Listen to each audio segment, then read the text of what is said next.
మొత్తం స్కూలింగ్ అంతా ఎక్కడ జరిగింది? పుట్టి పెరిగిందంతా హైదరాబాద్. అంటే అంతా కూడా అప్పుడు సింగిల్ ఒకటే ఆంధ్రప్రదేశ్. సో పుట్టి పెరిగింది. తర్వాత హైయర్ ఎడ్యుకేషన్ కి మా నాన్నగారు డెప్యూటేషన్ మీద చెన్నై వెళ్ళారు. చెన్నై. నాన్నగారు music composer and playback singer కూడా. అప్పుడు చెన్నైలో ఫిలిం ఫీల్డ్ లో నాన్నగారికి మంచి అవకాశాలు వచ్చాయి.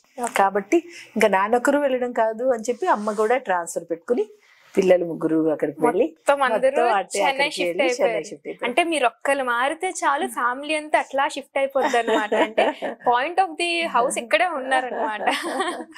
అంతే నాన్నగారు అక్కడికి వెళ్ళడం వల్ల అందరం వెళ్ళాము. సో అక్కడ నాన్నగారికి మంచి పరిచయాలు, అంటే అక్కడ కొన్ని సినిమాల్లో పాడడం, మంచి మ్యూజిక్ లో మంచి నాలెడ్జ్ రావడం. అక్కడే మేము చదువుకుంటూ నేను కూడా మీరు చదువులోనే కాదు మ్యూజిక్ లో కూడా మంచి గ్రిప్ ఉందని మాకు అర్థమైంది. ఎందుకంటే రీసెంట్ గా మేము కూడా చూస్తున్నాం, మిమ్మల్ని ఫాలో అవుతున్నాము. సో నాన్నగారిది మీది ఒక కొలాబరేషన్ లో ఒక ఆల్బమ్స్ రిలీజ్ చేయడం. అండ్ మీరు మేడం నిజంగా సాంగ్ పాడతారండి, వర్సిటల్. నిజంగా అసలు ఆ సింగింగ్ నిజంగానే ఆ సింగర్ పాడుతున్నారా లేదంటే అసలు ఆ గొంతులో ఏం దాచుకున్నారో తెలీదు. సో అంత మంచిగా పాడతారు. ఒక్కసారి మా కోసం ఒక్క సాంగ్. మీ ఇష్టం, తమిళ, హిందీయా, ఇంగ్లీష్, మనం ఏది ఇచ్చినా చెప్పేస్తారండి, ఏది ఇచ్చినా పాడేస్తారనమాట. సో 3 లాంగ్వేజ్ లో ఒక సాంగ్. आपकी नजरों ने समझा प्यार के काबिल मुझे, दिल की धड़कन ठहर जा, मिल गई मंजिल मुझे, आपकी नजरों ने समझा. Super madam. అసలు యాక్చువల్గా సాంగ్స్ చాలా రేర్గా వింటాం. కొంతమంది మన తెలుగు అయితే వినేస్తారు, అందరూ మ్యాక్సిమం వింటాము. కానీ హిందీ, తమిళ విషయంలోకి వచ్చేసరికి కొంచెం రేర్గా వింటాం.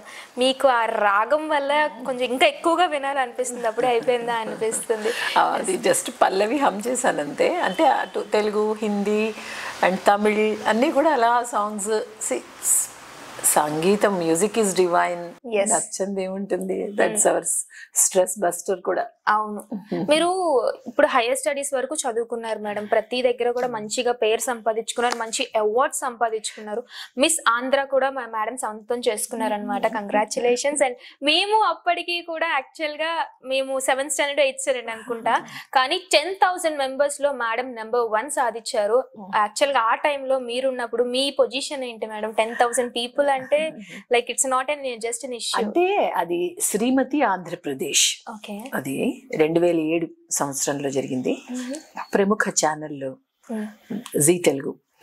సో అక్కడ ఏంటంటే 23 జిల్లాలు ఉండేవి అప్పట్లో ఉమ్మడి ఆంధ్రప్రదేశ్లో. ప్రతి జిల్లాకి వచ్చి వాళ్ళు ప్రత్యేకం సెలక్షన్స్ చేసేవారు హోటల్ ఒక హాల్స్లో. అందరు కూడా ముందే అడ్వర్టైజ్ చేసి, సో అక్కడ ఉన్న వాళ్ళందరూ 400-500 మంది 500 మంది సెలక్షన్కి వచ్చారు. వచ్చినప్పుడు అది పెద్ద అడ్వర్టైజ్మెంట్స్ ఇచ్చారు అప్పట్లో కొన్ని పత్రికల్లోనూ వాటిల్లో. నాకు చాలా ఇంట్రెస్టింగ్గా అనిపించింది. అప్పటి నేను గృహిణిని, జస్ట్ పిల్లలు 2. అప్పటికే మ్యారీడ్, శ్రీమతి కదా, మిసెస్ ఆంధ్ర. సో ఏంటిది చాలా ఇంట్రెస్టింగ్ గా ఉంది, అసలు ఒకసారి చూద్దామా అనిపించింది.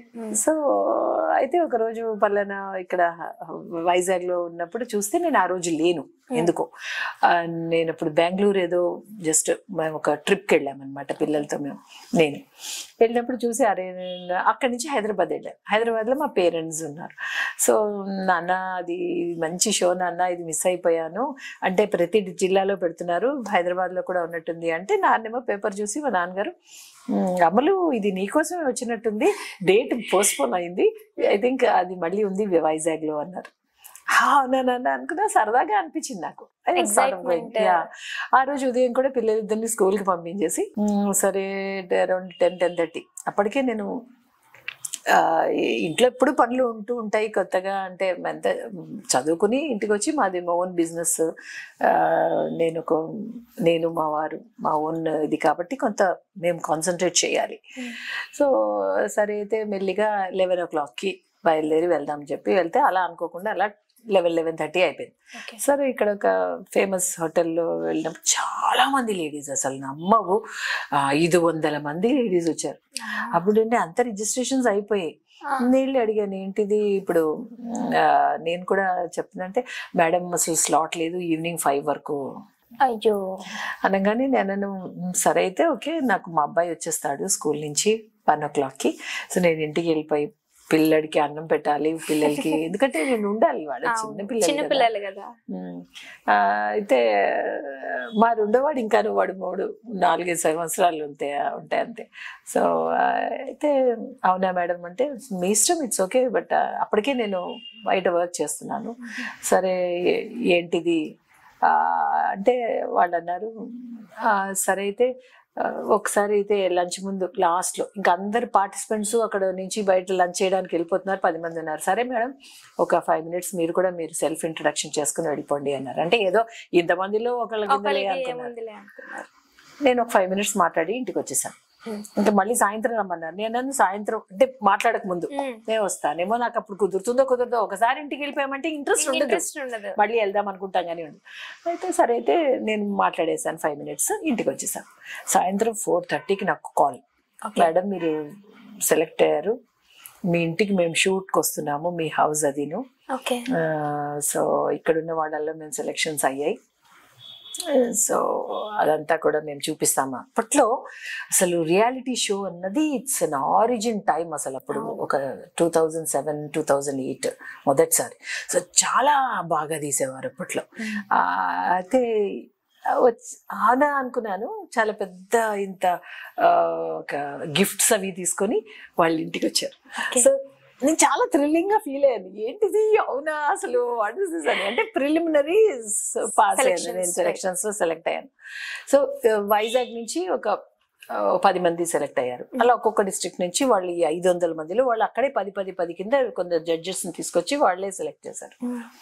సో అలా నేను అప్పుడు సెలెక్ట్ అయ్యాను. ఆ తర్వాత హైదరాబాద్ వచ్చాక హైదరాబాద్ లో మళ్ళీ దానికి మళ్ళీ క్వార్టర్ ఫైనల్స్, సెమీఫైనల్స్ అట్లా అంతా ఉంది.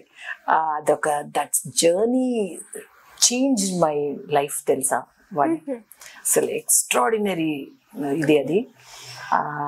అసలు హౌ టు బిహేవ్, అసలు ఏం మాట్లాడాలి, ఎలా మనం ప్రెజెంటబుల్గా ఎట్లా ఉండాలి. అందులో ఒక్కొక్కసారి ఒక్కొక్క సిచ్యువేషన్ అక్కడ ఒక టీవీలో పెట్టేది, అందులో ఒక సిచ్యువేషన్ చూపించేవారు. ఈ సందర్భంలో మీరు అయితే ఏ విధంగా స్పందిస్తారు. చాలా టఫ్ రౌండ్స్, అసలు ఒక్కొక్క రౌండ్ లో 5 మంది జడ్జెస్. అసలు వాళ్ళ ఫిల్టరింగ్ ఎట్లా ఉండేదంటే చాలా స్టాండర్డ్ గా ఉండేది.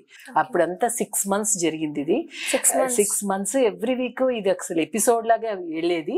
అప్పట్లో SMS రౌండ్స్ కూడా కొత్త, SMS రౌండ్స్ కూడా మాకు ఇప్పుడు